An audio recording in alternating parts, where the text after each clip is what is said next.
And welcome to my YouTube channel.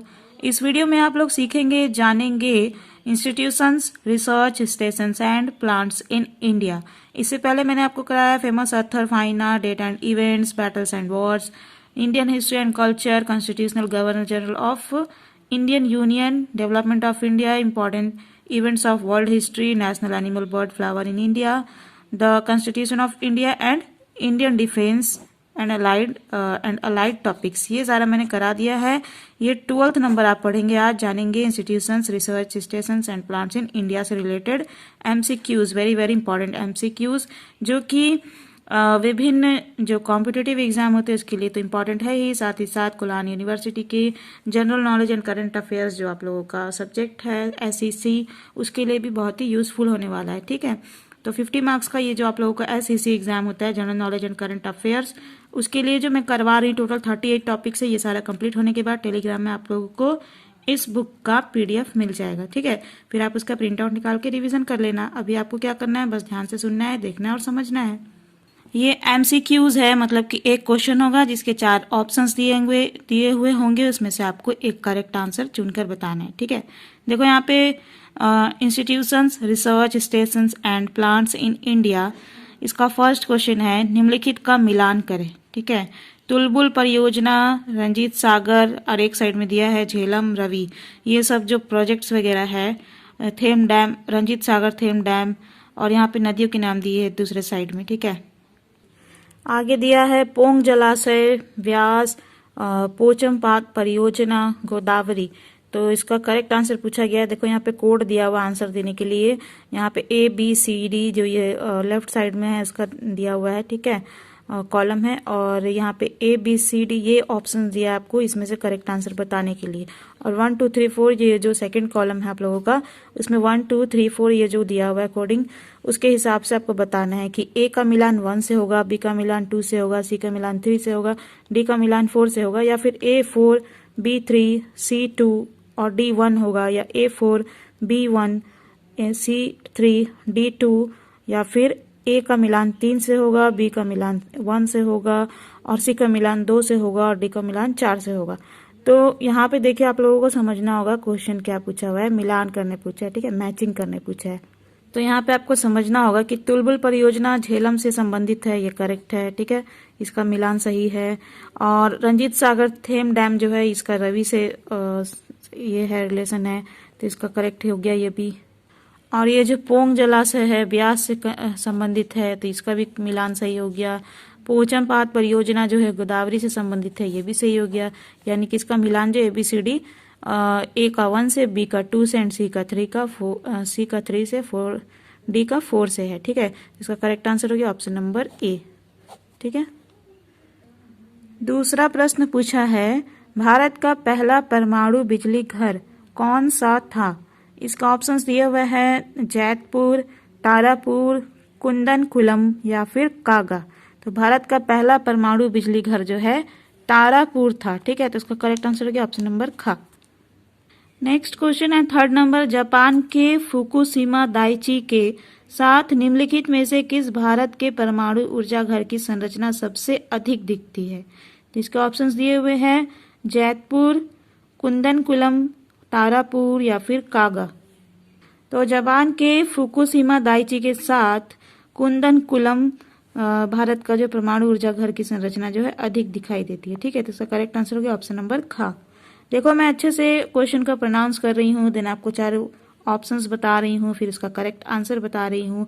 यदि आप ध्यान से देखते और सुनते हैं केवल, तो आप लोग एग्जाम के लिए रेडी हो जाएंगे, क्योंकि जब एग्जाम में सेम क्वेश्चन आएगा तब आपको याद आ जाएगा कि मैम ये करेक्ट आंसर बताई थी इसका। ठीक है, चौथा प्रश्न है भारत में पहली सबसे बड़ी जल विद्युत परियोजना कौन सी थी। ठीक है, प्रश्न समझिए क्या है कि इंडिया में सबसे बड़ी जल विद्युत परियोजना पहली बार कौन सी थी, पहली सबसे बड़ी जल विद्युत परियोजना कौन सी थी। इसके ऑप्शंस दिए हुए बागेश्वर परियोजना, गिरल परियोजना, या परीक्षा परियोजना, या शिव समुद्रम बांध। तो भारत में पहली सबसे बड़ी जल विद्युत परियोजना जो है शिव समुद्रम बांध। ठीक है, तो इसका करेक्ट आंसर क्या ऑप्शन नंबर घ। 5वां प्रश्न है भारत का पहला विद्युतीकृत शहर कौन सा था। भारत का पहला विद्युतीकृत शहर कौन सा था। इसके ऑप्शंस दिए हुए चंडीगढ़, दार्जिलिंग, इंदौर या अहमदाबाद। तो भारत का पहला विद्युतीकृत शहर जो है दार्जिलिंग था। ठीक है, कौन था? दार्जिलिंग। इसका करेक्ट आंसर हो गया ऑप्शन नंबर ख।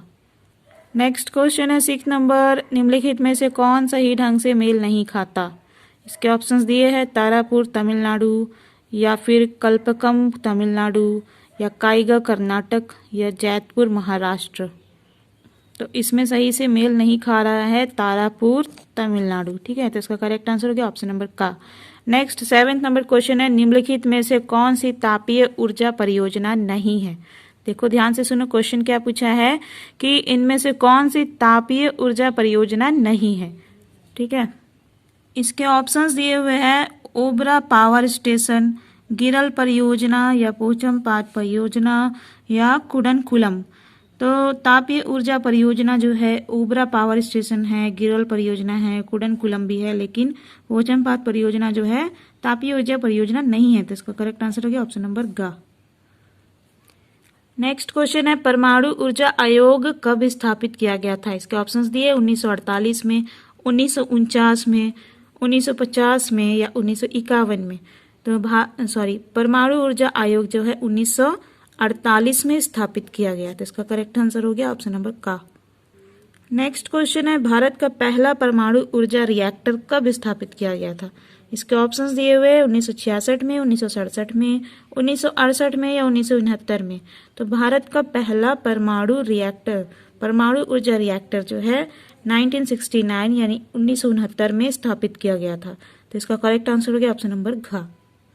10th नंबर क्वेश्चन है, राष्ट्रीय जल विद्युत ऊर्जा निगम यानी NHPC की स्थापना कब की गई थी? इसके ऑप्शंस दिए 1975 में, 1976 में, 1978 में, या 1979 में। तो राष्ट्रीय जल विद्युत ऊर्जा निगम यानी NHPC की स्थापना जो है 1975 में की गई थी। तो इसका करेक्ट आंसर हो गया ऑप्शन नंबर का। नेक्स्ट क्वेश्चन है, इनमें से कौन सा राज्य भारत में चाय का सबसे बड़ा उत्पादक है? चाय का सबसे बड़ा प्रोड्यूसर कौन है इसमें से भारत में? और इसके ऑप्शंस दिए हुए कर्नाटक, असम, पश्चिम बंगाल, या फिर तमिलनाडु। तो भारत में चाय का सबसे बड़ा उत्पादक कौन है? असम है। ठीक है, तो इसका करेक्ट आंसर हो गया ऑप्शन नंबर ख। 12वां प्रश्न है, भारत में निम्नलिखित में से कौन सी वृक्षारोपण फसल अपनी आवश्यकता से अधिक उत्पादन करती है? इसके ऑप्शंस दिए हुए हैं 1 चाय, खाद्यान्न, पेट्रोलियम, या रबर। तो भारत में जो है 1 चाय वृक्षारोपण फसल अपनी आवश्यकता से अधिक जो है उत्पादन यानी प्रोडक्शन करती है। तो इसका करेक्ट आंसर हो गया ऑप्शन नंबर का। नेक्स्ट क्वेश्चन है, असम की बराक घाटी किस फसल की खेती के लिए प्रसिद्ध है? असम की बराक घाटी जो है कौन सी फसल की खेती के लिए प्रसिद्ध है, फेमस है? तो इसके ऑप्शंस दिए हुए तेल हथेली, चाय, गन्ना, या कॉफी। तो असम की बराक घाटी जो है गन्ना की खेती के लिए प्रसिद्ध है। ठीक है, तो इसका करेक्ट आंसर हो गया ऑप्शन नंबर ग। नेक्स्ट क्वेश्चन है, निम्नलिखित में से कौन सा भारतीय राज्य रबर का सबसे बड़ा उत्पादक है? ध्यान से सुनिए क्वेश्चन कि भारत का सबसे बड़ा रबर का उत्पादक राज्य कौन सा है? ठीक है, रबर का प्रोडक्शन कौन से राज्य में सबसे ज्यादा अधिक होता है? इसके ऑप्शंस दिए हुए तमिलनाडु, आंध्र प्रदेश, कर्नाटक, या फिर केरल। तो भारत में रबर का सबसे बड़ा उत्पादक जो है केरल है। ठीक है, तो इसका करेक्ट आंसर हो गया ऑप्शन नंबर घ।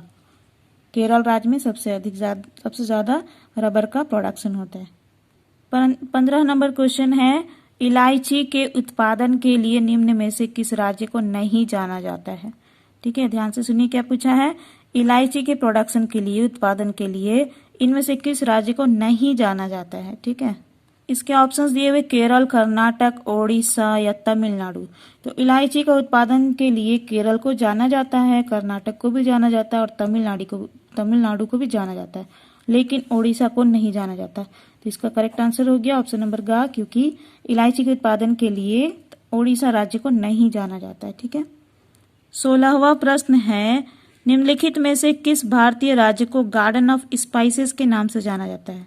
भारत का कौन सा ऐसा राज्य है जिसको गार्डन ऑफ स्पाइसेस के नाम से जाना जाता है? इसके ऑप्शंस है कर्नाटक, केरल, आंध्र प्रदेश, या तमिलनाडु।